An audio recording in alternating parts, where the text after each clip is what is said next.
Good morning, everyone. Definitely, I owe a lot of my career and my work to my Korean teachers and my teachings, which I did about 15 years ago. Thank you so much. So I have been given the task to talk about how to choose an approach for a lumbar disc herniation. So we have already moved on that your patient requires a surgery, and then you need to know which kind of surgery is to be offered. So lumbar disc surgery still happens to be by far the most common indication for spine surgeries, and as we say, it's a bread and butter. Microdiscectomy has ruled the roost for several decades before the other newer innovative techniques emerged on the horizon. Initially, they kind of seemed intuitively offering better things because you will say that there's no muscle cutting, there's no lamina cutting, you are able to avoid denervating the lamina. But we have seen, all of us have seen in the last couple of decades, with the passage of time, that intuitive benefit has translated into actual evidence-based medicine, and now we are seeing and hearing more and more that is endoscopy going to be replacing all the existing methods. So we have different kind of endoscopes that we'll see. But most techniques still carry their relevance in given situations at hand. So we are talking of minimally invasive, but that doesn't mean that we still have to rule out the microscope altogether, as most of our speakers have accepted, and I also acknowledge that sometimes we have to go there and do that surgery, which is the best for that patient. So we have full endoscopic technique, we have a UBE, we have a tube-assisted endoscopy and microdiscectomy. These are the main techniques that we are nowadays using. So how do you choose? Most of the techniques would yield a reasonably good outcome in respective proponent's hands. However, the basic philosophy that guides us to evolve and innovate is to use the least invasive, to be the least invasive in your approach. So how do you ensure that? So here comes the role of full endoscopic surgery in our belief system that, as we heard Dr. Komp yesterday also from Germany, transforaminal happens to be the least invasive because you have not done any violation of normal structures while reaching the target of the disc and removing it. Interlaminar comes next in that hierarchy. UB is also a good technique, but we'll see, we have already seen that in UB, if you have to treat, we are talking of disc herniation only, you have to remove the ligamentum flavum almost completely to have access in the canal. And same is true for the tube-assisted Distando matrix, whatever we are using. And microdiscectomy, we all know that it requires a removal of the flavum. So lumbar disc surgery, full endoscopic surgery, Dr. CP has very nicely mentioned this, the word is elegant. So the moment you see those surgeries, yesterday Shailesh also mentioned that it's a romantic movie. So the kind of pictures, the kind of visualization that you get with the full endoscopic technique is beyond compare, and that also gets translated into good outcomes.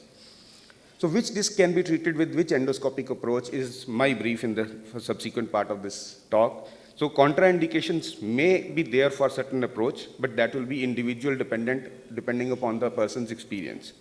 So for a standard paracentral herniation at L4-5, which is one of the most common herniation, transforaminal surgery happens to be the best in my school of thought, because if you look at this and if you see the subsequent MRIs, let's say 1 year later sometimes, you will not see where the surgery has been done from. There is no evidence, there is no scar. The MRI can be reported as normal, never ever been operated. So if you can produce that kind of a approach outcome, naturally that will take precedence and become the best approach. Central herniation, large central herniations, again are a difficult task when we are talking about treating them from the, if we use the interlaminar approach, all of us know that we'll probably be needing to go the right and left both sides to have a good decompression. But when we talk of transforaminal approach, just by shifting your entry point a little farther lateral and having a flat trajectory going more horizontal, you can reach the base of the herniation and do a good decompression like this. So short distance down migrated herniations, yesterday we had a nice presentation from Dr. Kim, but talking about migrated herniations, and Dr. Sukumar also. So migrated herniation up to zone 1, 2 can be chosen depending upon the surgeon's experience, that they can treat them with transforaminal and also by interlaminar approach. Again, it will depend upon the choice of the surgeon and the comfort level. So you can achieve a transforaminal discectomy like this, but for such migrated herniations which go beyond the inferior pedicle, down migrated specifically, though I attempted this long time back, but nowadays I would say interlaminar is the best for such cases, and this is what I follow nowadays. extraforaminal herniations, because your hernia lies outside the spinal canal, there is no need to go in the central spinal canal or the ligamentum flavum. You can simply go directly on the herniation. It was demonstrated very well yesterday by Dr. Com, how you can treat the extraforaminal herniations and have this kind of an excellent outcome. Upper lumbar herniations are again a separate ball game.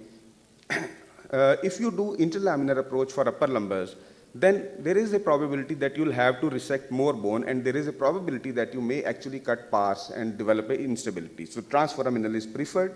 So this is the postoperative outcome with the transforaminal. So now I'll just show you a couple of cases and videos. This is the up-migrated L3-4 herniation. The patient was multiple comorbid conditions and unfit for GA and wheelchair bound due to pain. So you see there is a up-migrated fragmented herniation here. In old age, usually they are multi-fragmented. So this is, we used a transforaminal approach, but not docking inside the disc, keeping the cannula in the foraminal, kind of a floating technique. So this is orientation for you. So we are working under the ligamentum flavum, under the facet. So shrinking the structure, this is the exiting route on the right side. This is going along the exiting route. So this is the herniated disc you can see, visualize right in front of you. So you mobilize the fragment. As I already said, I anticipated in this age group, you find fragmented herniation. So one fragment, then you again achieve a hemostasis, get an excellent quality of vision without attempting to prematurely pull the fragment.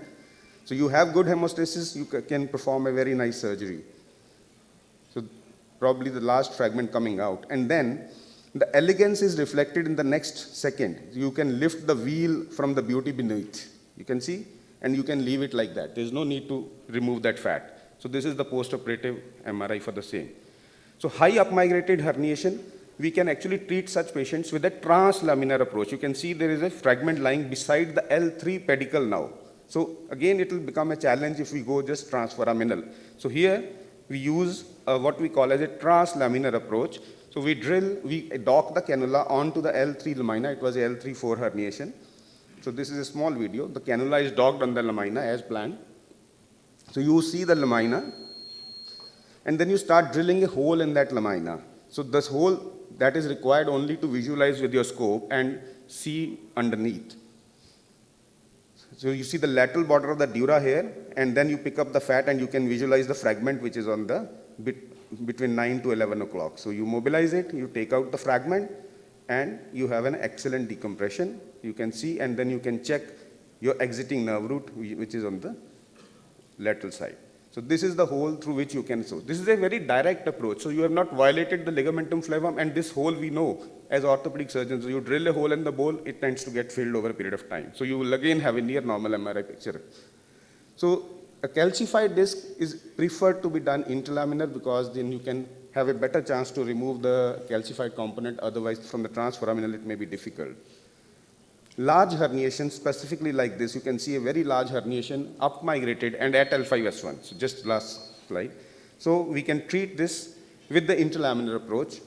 So you approach it standard cutting of the ligamentum flavum from midline towards lateral, and you reach the lateral edge of the nerve root, you mobilize it, and then you rotate your cannula to protect the nerve, open the annulus, take out fragment. And then because it was an up-migrated one, so you tilt your cannula superiorly, cranially, remove a little bit more of the ligamentum flavum, open the annular covering of that fragment, and then you can see the cannula has been tilted so much cranially. So you take out one fragment, then there is one more equally big fragment, and as you do it, then you can take the good decompression at the end. So this is the post-op MRI. So to conclude, paracentral and central herniations are better managed with the transforaminal approach. Again, the foraminal, extraforaminal herniations, more suitable is transforaminal approach. For upper lumbar herniations, again, transforaminal approach is safer and better.